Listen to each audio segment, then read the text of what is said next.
कैसे हैं आप लोग। कुछ दिन पहले बहुत ही अफसोसनाक वाकया पेश आया और वो है इमरान खान साहब पर हमला। आपको खान साहब की सियासत से इख्तलाफ हो सकता है, लेकिन इस तरीके का वाकया नाकाबिले कबूल है। जब अरशद शरीफ साहब की डेथ हुई तब भी मैंने यही कहा था कि किसी से इख्तलाफ होने का ये मतलब नहीं कि उस इंसान को मर जाना चाहिए। दूसरी बात यह कि खान साहब के साथ और भी लोग थे जो जख्मी हुए। खान साहब समेत इन तमाम लोगों को हॉस्पिटल मुंतकिल किया गया और अल्लाह का शुक्र है कि तमाम लोग खैर खैरियत से हैं। इसके साथ हमें ये नहीं भूलना चाहिए कि इस वाकये में एक शख्स की डेथ भी हुई है। अल्लाह उसकी मगफरत फरमाए और उसके घर वालों को सब्र अता फरमाए। इसके साथ साथ पीटीआई के कारकुन इब्तिसाम, जिसने एक हमला आवर के हमले को नाकाम बनाया, दाद का मुस्तहिक है। दूसरी बात यह है कि हमें खुदा का शुक्र अदा करना चाहिए कि हमारा मुल्क एक बहुत बड़े सानिया से बच गया। मेरा अपना ख्याल ये है कि ये वाकया खान साहब को वार्निंग देने के लिए किया गया, क्योंकि जब इतने बड़े लीडर को कत्ल करने के लिए जब कोई जाता है तो उसका प्लान इतना खोखला नहीं होता। हमने देखा कि जब प्लान पक्का होता तो अरशद शरीफ को कीनिया में भी कत्ल कर दिया जाता। अगर आप लोगों को याद हो तो बीबी के कत्ल से पहले उन्हें भी वार्निंग दी गई कराची में उनकी रैली में धमाके के जरिए, और फिर हमने देखा कि उसके बाद उन्हें कत्ल कर दिया गया। इन दिनों खबरों को, तज्जियों को सुनने के बाद और सोशल मीडिया पर इस वाकये के मुतल्लिक मवाद देखने के बाद मैं एक नतीजे पर पहुंचा हूँ। ये वाकया किसी एक शख्स की फायरिंग के बाद पेश नहीं आया, और अब तो खान साहब ने भी इस बारे में बताया कि उन पर मुख्तलिफ अतराफ से फायर हुए। अब जो आप स्क्रीन पर ट्वीट देख रहे हैं ये है फसी साहब की, जो कि न्यूज़ वीक मैगजीन के एडिटर हैं और लॉन्ग मार्च कवर कर रहे थे जब ये वाकया पेश आया।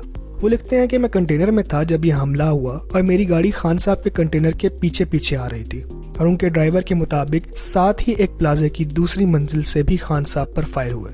इस ट्वीट से उन लोगों के सवालों का जवाब मिलता है जो ये पूछ रहे हैं कि 15 फुट ऊंचे कंटेनर तक नीचे से खड़े हुए इंसान का निशाना कैसे पहुंच गया।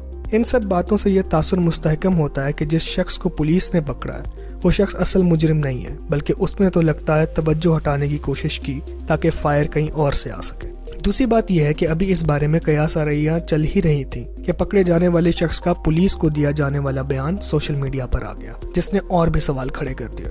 उस वीडियो में वो ऐसे कैजुअल तरीके से एतराफ़ जुर्म कर रहा है कि जैसे बाइक चोरी करते हुए पकड़ा गया हो। और क्या ये मामला इतना सादा है कि खान साहब पर कातलाना हमला होता है, मुजरिम उसी टाइम पकड़ा जाता है और फौरन ही एतराफ़ जुर्म करता और कहता है कि मेरे पीछे कोई नहीं है और खान साहब कौम को गुमराह कर रहे थे तो मैंने हमला कर दिया। जिसने भी ये सारा प्लान बनाया, सिर्फ इतना कहना चाहता हूँ कि हमारी इंटेलिजेंस को इतना तो इंसल्ट ना करें। खान साहब ने जो प्रेस कॉन्फ्रेंस हॉस्पिटल से की उसमें उन्होंने इस हमले की जिम्मेदारी 3 लोगों पर आयद की, जिनमें शहबाज शरीफ, राना सनाउल्लाह और DG counter terrorism ISI major general Faisal Naseer के नाम शामिल हैं। अब इस इल्जाम में कितनी हकीकत है ये तो पता नहीं, लेकिन एस्टेब्लिशमेंट ने खान साहब और उनके सपोर्टर्स को कुछ मौके ऐसे दिए हैं जिसकी वजह से हर वाकये के बाद उनका शक उन पर जाता है और फिर लोग फैसल वाडा की प्रेस कॉन्फ्रेंस की कड़ियां जोड़ने लगते हैं। बहरहाल जिस शाम को खान साहब ने हॉस्पिटल से खिताब किया उसी शाम फौज के ताल्लुकाते आमा के महकमे ISPR ने खान साहब की प्रेस कॉन्फ्रेंस पर शदीद रद्द अमल दिया, क्योंकि खान साहब ने अपने ऊपर हमले की जिम्मेदारी मेजर जनरल फैसल नसीर पर भी आयद की थी। तज्जियाती तौर पर अगर हम देखें तो मैंने कभी भी ISPR को इतने सख्त अल्फाज इस्तेमाल करते नहीं देखा, और ये सख्त अल्फाज खान साहब और फौज के जो मौजूदा ताल्लुकात हैं उनका मसहर है। आज से कुछ अर्सा पहले जब सदर साहब से मुतल्लिक खबर आई कि वो खान साहब और फौज में सालसी करवा रहे हैं, तो बहुत सारे यूट्यूबर्स ने अपनी ख्वाहिश को खबर बनाया और कहा कि खान साहब के ताल्लुकात फौज के साथ ठीक हो गए हैं और हुकूमत इस सब सिचुएशन से बहुत परेशान है। और कुछ लोगों ने तो ये भी कह दिया कि हफ्ते या 2 हफ्तों में हुकूमत जाने वाली है। मैं तब भी यही कह रहा था कि इस टाइम फौज के पास खान साहब को देने के लिए कुछ नहीं है, क्योंकि इलेक्शन से कम खान साहब नहीं मानते और इलेक्शन पर हुकूमत नहीं मानती, और तब से खान साहब और फौज के दरमियान हालात कशीदा होते चले आ रहे हैं। इस दौरान हमने DG ISI और DG ISPR की प्रेस कॉन्फ्रेंस होते हुए देखी, खान साहब को DG ISPR पर तनकीद करते हुए देखा, और फिर खान साहब का अपने ऊपर हमले के बाद मेजर जनरल फैसल नसीर के नाम लेते हुए देखा और उस पर ISPR का रद्द अमल भी देखा।